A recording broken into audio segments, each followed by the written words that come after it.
Hello, good morning everyone. कैसे हैं आप सब लोग? आशा करती हूँ अच्छे ही होंगे। स्वागत है आप सबका सीमा रो एजुकेशनल क्लासेज में।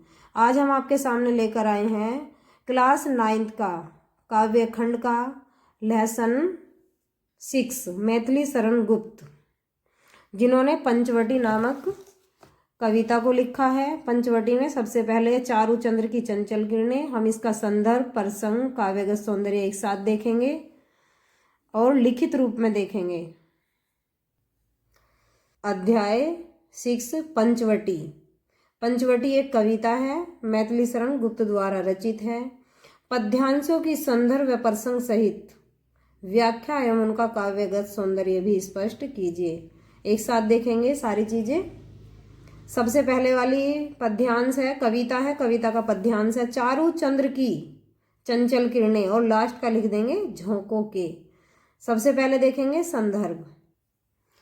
प्रस्तुत पद्यांश हमारी पाठ्य पुस्तक के काव्य खंड के पंचवटी शीर्षक कविता से उद्धृत है। यह मैथिली शरण गुप्त द्वारा रचित खंड काव्य पंचवटी से ली गई है। फिर देखेंगे इसका प्रसंग। प्रस्तुत पद में कवि ने चांदनी रात में पंचवटी की प्राकृतिक सुंदरता का वर्णन किया है। क्या वर्णन किया है देखेंगे व्याख्या में। मैथिली शरण गुप्त जी पंचवटी के रात्रिकालीन सौंदर्य का वर्णन करते हुए कहते हैं कि सुंदर चंद्रमा की चंचल किरणें जल और थल के साथ क्रीड़ा अर्थात खेल रही हैं। जल और थल के साथ खेल करती हुई प्रतीत हो रही हैं, अर्थात खेल रही हैं। धरती से लेकर आकाश तक चंद्रमा की स्वच्छ चांदनी ऐसे फैली हुई है जैसे धरती और आकाश में कोई सफेद चादर बिछी हुई हो, अर्थात बिछा दी गई हो।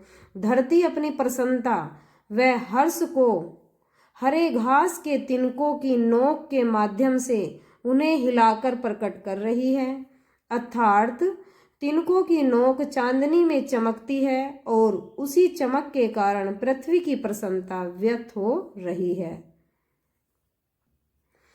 वृक्ष भी मंद मंद सुगंधित वायु के झोंकों से झूमते हुए प्रतीत हो रहे हैं।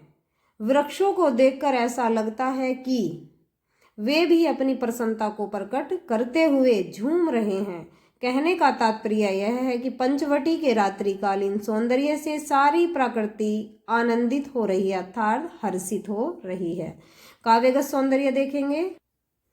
भाषा साहित्यिक खड़ी बोली, गुण माधुर्य एवं प्रसाद, शैली चित्रात्मक व भावात्मक, शैली चित्रात्मक व भावात्मक, रस श्रृंगार व शांत रस दोनों का प्रयोग हुआ है। शब्द शक्ति अभिधा एवं व्यंजना, अलंकार अनुप्रास अलंकार, उत्प्रेक्षा अलंकार, मानवीकरण अलंकार का प्रयोग हुआ है।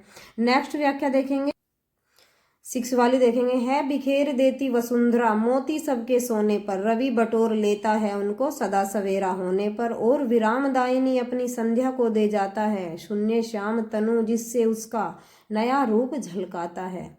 इसका संदर्भ, प्रसंग, काव्यगत सौंदर्य एक साथ देखेंगे। ये हमने यहाँ पे डाल लिया है बिखरा देती और लास्ट का रूप झलकाता है। संदर्भ पूर्वत रहेगा। प्रसंग देख लेंगे। प्रस्तुत पद्यांश में कवि ने पंचवटी के प्राकृतिक सौंदर्य व क्रियाकलापों का चित्रण लक्ष्मण के माध्यम से किया है। व्याख्या देखेंगे। लक्ष्मण पंचवटी में पर्णकुटी के बाहर शिला पर बैठकर प्रकृति रूपी नर्तकी के कार्यकलापों के विषय में सोच रहे हैं कि जब संसार के समस्त प्राणी सो रहे होते हैं उस समय यह पृथ्वी प्रसन्न होकर छोटे छोटे ओस के कणों के रूप में सर्वत्र अर्थात चारों तरफ मोतियों का खजाना बिखेर देती है। ओस के कणों को कहा जा रहा है।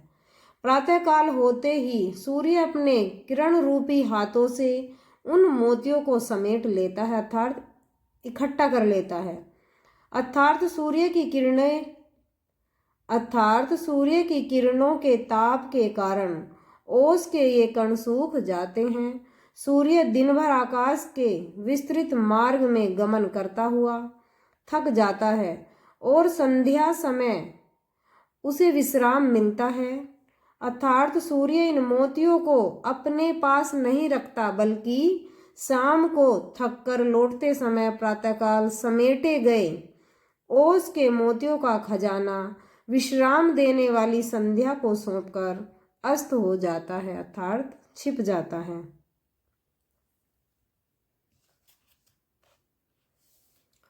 ऐसा लगता है जैसे संध्या ने अपने श्यामल तन को मोतियों से सजा लिया हो, जिससे उनका नवीन सौंदर्य झलक रहा है। ऐसा लगता है जैसे संध्या ने अपने श्यामल तन को मोतियों से सजा लिया हो, जिससे उनका नवीन सौंदर्य झलक रहा है। काव्य का सौंदर्य देखेंगे। भाषा शुद्ध साहित्यिक खड़ी बोली, गुण माधुर्य, छंद मात्रिक छंद, शब्द शक्ति अभिधा लक्षणा व व्यंजना, शैली प्रबंध, चित्रात्मक, भावात्मक, रस श्रृंगार, अलंकार अनुप्रास, मानवीकरण, रूपक, इन अलंकारों का प्रयोग हुआ है। आई होप ये व्याख्या आपकी समझ में आ गई होंगी। बहुविकल्पी प्रश्न है, इन्हें एक बार देख लेंगे। राष्ट्र कवि के रूप में किसकी पहचान होती है? तो किसकी होती है? मैथिली शरण गुप्त की होती है। साकेत महाकाव्य पर मैथिली शरण गुप्त को कौन सा पुरस्कार प्राप्त हुआ है? मांगला प्रसाद।